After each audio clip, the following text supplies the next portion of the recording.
हरे कृष्णा।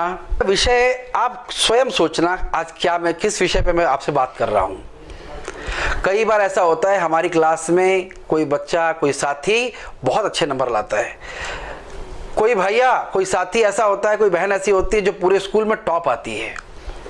आपके मन में प्रश्न तो उठता होगा, ऐसा क्या है, क्या वो खाते हैं, क्या वो पीते हैं, कैसा क्या क्या करते हैं कि वो क्यों टॉप आ गए। मेमोरी कैसे बढ़े, याददाश्त कैसे बढ़े, या जो पढ़ते लिखते हैं उससे हमारे परीक्षा में नंबर कैसे अच्छे आए, इस पर हम लोग चर्चा करेंगे।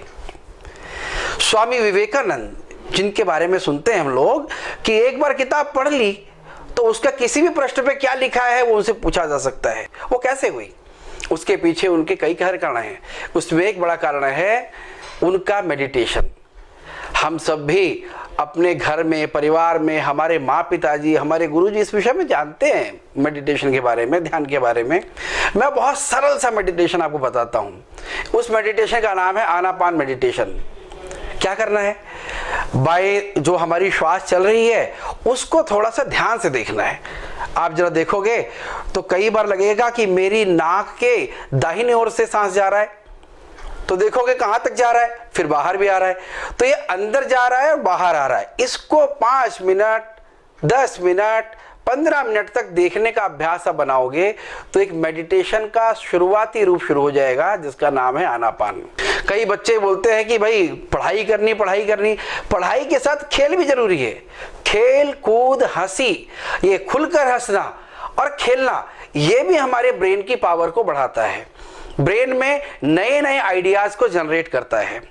इसलिए प्रयास करें कि दिन में जब जब मौका मिले तो खूब खुलकर हंसे, ठहाका लगा के हंसे, दिल खोलकर हंसे। और खेलने का जब मौका मिले तो खेलना भी खूब है। खेलने से भी हमारे ब्लड का सर्कुलेशन इंप्रूव होता है और उससे भी हमारी मेमोरी बहुत अच्छी होती है। ऐसे तेल मालिश, जब हम सुबह स्नान करते हैं तो उससे पहले तेल का मालिश करने से भी हमारा ब्लड सर्कुलेशन इंप्रूव होता है और वो भी मेमोरी को बढ़ाने में हेल्प करता है। एक बार एक आदमी को जिन्न मिला, जिन्न आपने सुना होगा, बहुत चमत्कारी होता है। उसने बोला भाई मैं आपका हर काम करूंगा लेकिन मेरी एक शर्त है, खाली छोड़ दोगे तो मैं आपको खा जाऊंगा। वो बोला ठीक है मैं आपको काम देता हूं। उसने एक काम दिया, मेरे लिए खाना ला दो, खाना ला के दे दिया। दूसरा काम दिया कि मेरे लिए कुछ महल बना दो या मकान बना दो, उसने तुरंत मकान बना दिया। तीसरा काम कुछ और दिया, तो उसको देने के बाद फिर उसके पास काम ही नहीं बचा। तो उसने बोला अब तो मेरा खाने का समय आ गया है। अब ये बेचारा परेशान हो गया, भागा भागा कहीं गया तो किसी ने बताया इसको काम देने का मेरे पास तरीका है, इसको जाओ और जाके बोलो घर में चले। उसको घर लेकर गया और वहां पर एक बड़ा सा खंबा लगा दिया 20 फुट लंबा, और बोला इस खंबे पर चढ़ जाओ। ऊपर चढ़ गया। अब बोला काम बताओ, नहीं खा जाऊंगा। बोला अभी देता हूं, नीचे आ जाओ। जब तक अगला काम नहीं बताऊंगा तब तक तुम क्या करोगे, ऊपर और नीचे करते रहना, अगला काम तब बताऊंगा। अब इसको काम मिल गया। अब ये जिन्न कौन है, ये जिन्न है हमारा मन। जब हमारा मन 10 जगह भागता रहता है, कभी इधर भागता है, कभी उधर भागता है, कभी किसी की सोचता है, तो हमारा मन बिखरा रहता है, उससे हमारा कंसंट्रेशन खराब होता है। लेकिन इसी काम को, जैसा मैंने पहले भी आपसे चर्चा की कि हम आनापान मेडिटेशन जब करेंगे तो ये हमारा जिन्न, जो हमारा मन है, ये काम पर लगेगा और ये काम पे रहेगा, स्थिर रहेगा, भागेगा नहीं, तो उससे हमारी मेमोरी पावर अच्छी होगी। हमारे देश के राष्ट्रपति रहे एपीजे अब्दुल कलाम, वैज्ञानिक थे, उनकी भी मेमोरी ऐसी थी।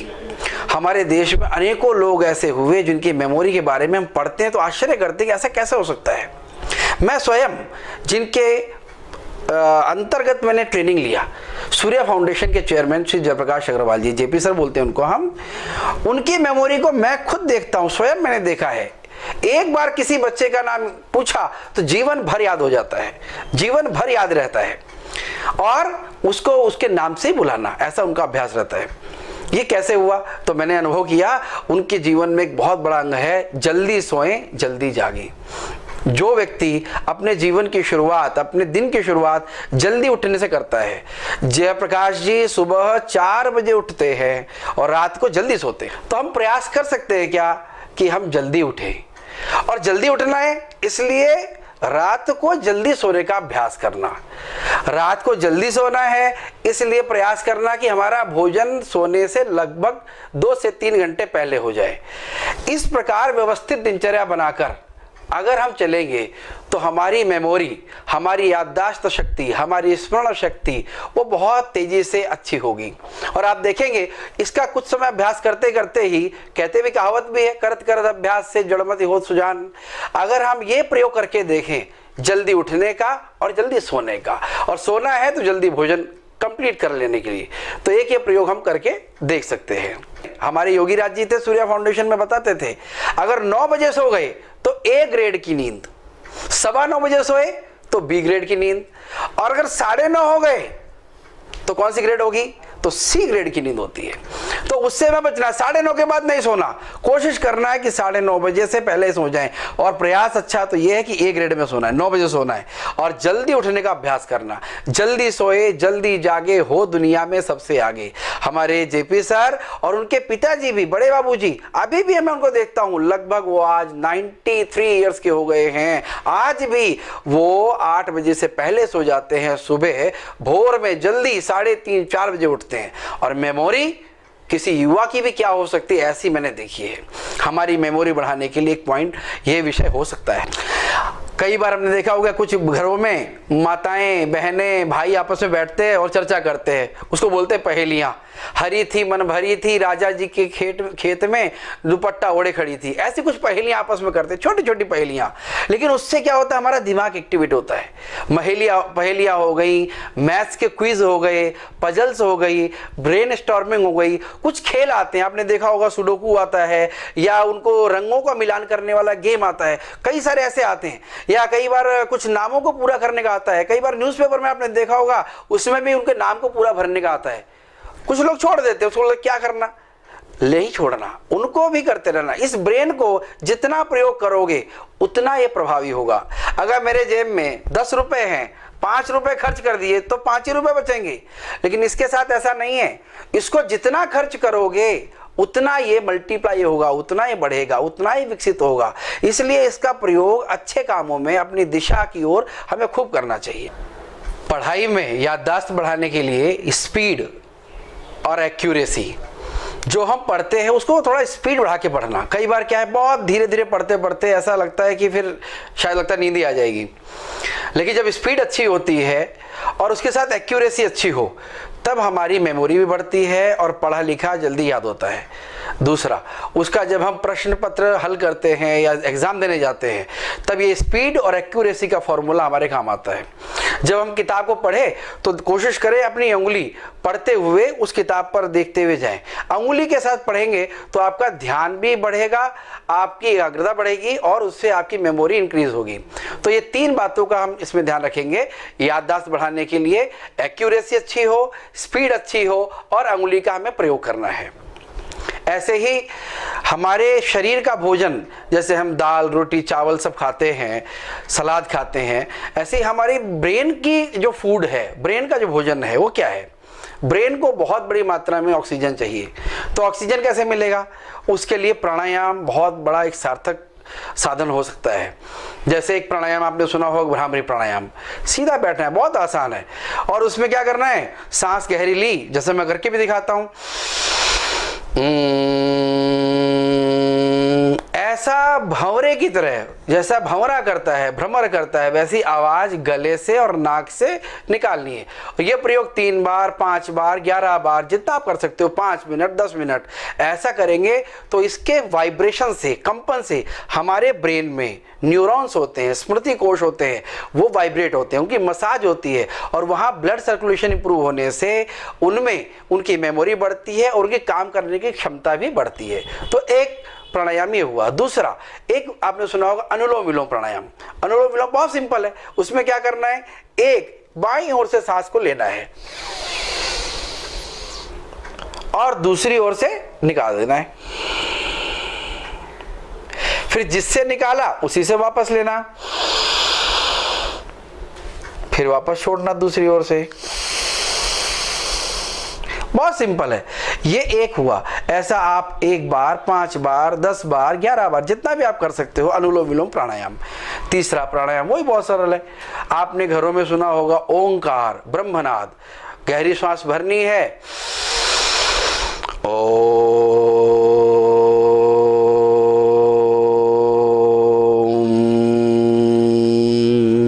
इसका अभ्यास करना। ये 5 बार, 10 बार, 11 बार, जितना भी संभव हो सकता है।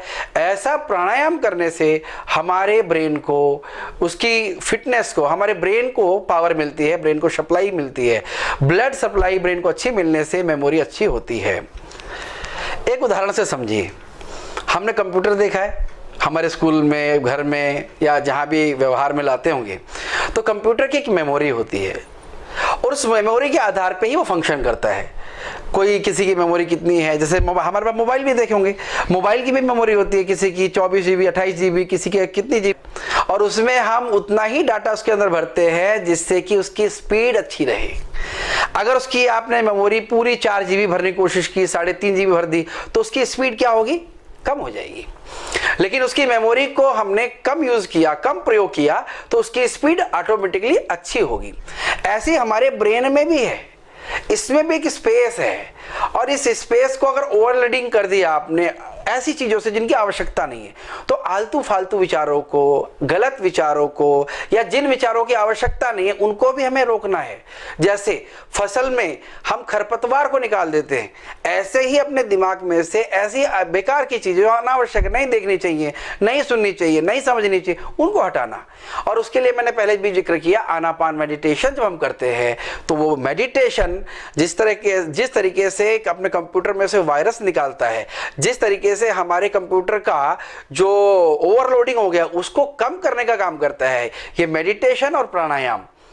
मेडिटेशन और प्राणायाम, आनापान और प्राणायाम, ये आपकी मेमोरी को शार्प करता है, और जो ओवरलोडिंग हो गई है, जो बेकार की चीजें हैं, फालतू चीजें, उनको निकाल के अलग करता है और उसको स्पेस क्रिएट करता है। नया स्पेस नई अच्छी चीजों को याद करने के लिए काम आता है। तो इसका एक प्रयोग हम कर सकते हैं। दूसरा, मोबाइल तो हम देखते हैं ना, मोबाइल में भी कितने वीडियो जो रख सकते हैं, कितने फोटो रख सकते हैं। तो एक समय होता है, उसके बाद हम कुछ वीडियोज को क्या करेंगे, हटा देंगे जिनकी आवश्यकता नहीं। कुछ फोटो ऐसे होंगे जिनकी आवश्यकता नहीं, उनको हटा दिया। उससे क्या होगा, मोबाइल का स्पेस जनरेट हो गया, और उसमें फिर हम अच्छे वो वीडियो या अच्छी वो बातें जिनको हम चाहते हैं उनको भरेंगे।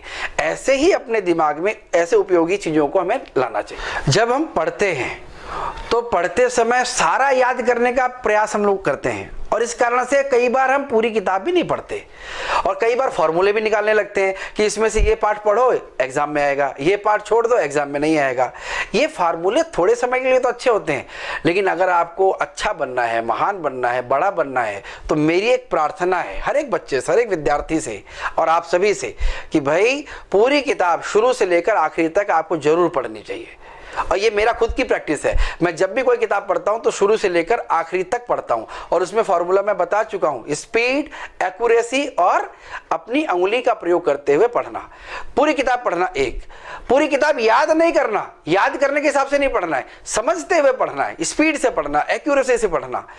अब इसमें याद करने का भी फॉर्मूला है। उस किताब में जो पंच पॉइंट्स आए हैं, जो उसमें बुलेट पॉइंट आए हैं या हेडलाइंस आई हैं, उनको आप अलग से लिख लो और उनको मेमोराइज करो, रिकॉल करो, बार बार याद करो। रटंती विद्या घुटंती पानी, ऐसी कहावत है। उन फॉर्मूला को याद करो, पूरी किताब को याद करने की आवश्यकता आपको नहीं पड़ेगी। आप देखोगे कि कम समय में पढ़ा हुआ, इस फॉर्मूले से पढ़ा हुआ आपके एग्जाम में अच्छे नंबर लाएगा। और एग्जाम के साथ साथ में दुनिया के जो अनेक विषय रहते हैं उसमें भी आप जल्दी से याद कर पाओगे, जल्दी से विषयों को समझ पाओगे। कई बार हमने देखा है कि 3 घंटे अगर पढ़ना पड़ जाए तो नींद आ जाती है। उसी की जगह 3 घंटे अगर रामायण देखो, 3 घंटे महाभारत देखो, 3 घंटे कृष्णा का धारावाहिक देखो, या 3 घंटे की कोई अच्छी मूवी देखते हो तो उसमें नींद नहीं आती हो, लगातार आप जागृत रहते हो। क्यों भैया? क्योंकि उस समय आपके सारे सेंसेस, सारी संवेदनाएं काम कर रही होती हैं। आपकी आईज काम करती हैं, आपके ईयर्स काम करते हैं, आप पूरा ध्यान उस पर देते हो। तो मैं एक प्रार्थना करूंगा आप सबसे कि उस समय जब आप पढ़ते हो तो पढ़ते समय उसका पिक्चराइजेशन करो कि जैसे मान लिया हल्दी घाटी का युद्ध चल रहा था, तो हल्दी घाटी की कैसी अवस्था होगी, वहां युद्ध हो रहा है, सैनिक लड़ रहे हैं, महाराणा प्रताप आ रहे हैं, ऐसा पिक्चराइजेशन जब हम मेमोरी में करते हैं तो वो पढ़ा लिखा हमें जल्दी याद होता है। जैसे मैं आपसे भी बातचीत कर रहा हूं, मेरी बातचीत करते करते भी क्या आप पिक्चराइजेशन कर पा रहे हो? क्या आप अपनी मेमोरी में उस तरह की पिक्चर बना पा रहे हो? जो बच्चे उस पिक्चर को बनाते हैं, जितना जल्दी बनाते हैं, उनकी ग्रास्पिंग और मेमोरी बहुत अच्छी होती है। टीचर एक होता है, बच्चे 40 हैं, लेकिन सब बच्चे बराबर नहीं कर पाते, किसी के अंक ज्यादा आते हैं, किसी के नंबर कम आते हैं। कारण क्या है? कारण साधारण से जो अभी बिंदु मैंने आपको बताए हैं, छोटी छोटी बातें, वही है पिक्चराइजेशन करना, स्पीड से पढ़ना, एक्यूरेसी से पढ़ना। ये सारे बिंदुओं को ध्यान में करोगे तो आपके नंबर भी अपने कक्षा में बहुत आगे आ जाएंगे।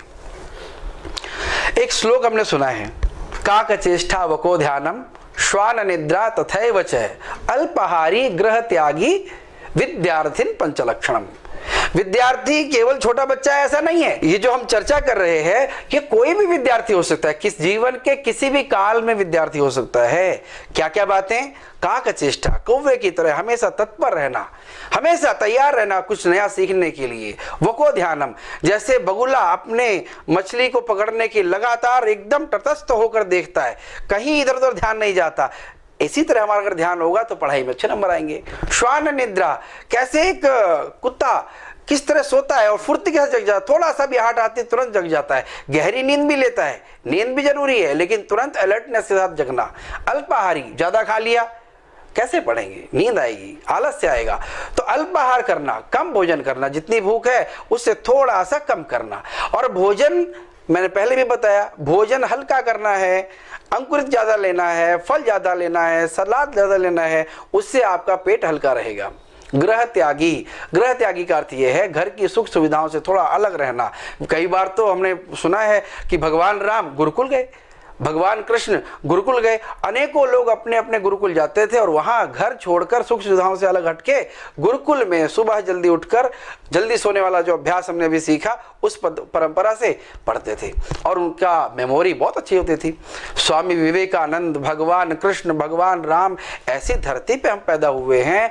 ये देश टॉप मेमोरी का देश है। आज हम सुनते हैं कई बार कि हमारे देश के वैज्ञानिक, हमारे देश के डॉक्टर अमेरिका जैसे देश में, अनेकों देश में जाकर अपनी मेमोरी का लोहा लोगों को दिलवा रहे हैं।